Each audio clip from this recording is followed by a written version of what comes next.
வெளிநாட்டுல போய் சம்பாதிக்கிறோம் என்னடா சம்பாதிக்கிறாங்க?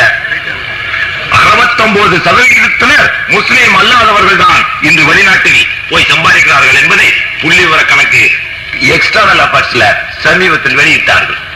அதுல முஸ்லிம்கள் 12%, 69% இந்துக்கள் என்று சொல்லப்படுகின்ற மாற்று ஜாதிகள். ஆனால் நாம 11%. நம்மளை பார்த்து சொல்றான் சம்பாதிக்கிறான். எங்க போய் அங்க போய் எடுபடி வேலை செய்யறான். நீயாவது இன்ஜினியரா டாக்டரா ஏதோ பண்ணி போய் சம்பாதிக்கிற. இவனுக்கு என்ன மிச்சம்? பயணம் போயிட்டு வந்தா 2 சென்ட் புட்டியும் ஒரு கையிலேயே ஒரு செருப்பு மிச்சம். இவனுக்கு அங்க படுற பாடு எங்களுக்கு தெரியல. எவ்வளவு ரத்தம் சிந்தி ஒரு தினார திருக்காம சம்பாதிக்கிறதுக்கு $1 அவன் என்ன ரத்த கண்ணீர் விடுறான். அதுல எத்தனை கமிஷன் இருக்கு? இவன் அங்க போய் பெரிய ஜனாதிபதி வேலைக்காரா கூப்பிடுறான், அல்ல பெரிய டெக்னீஷியனா கூப்பிடுறான். பாவங்க கூலிக்கு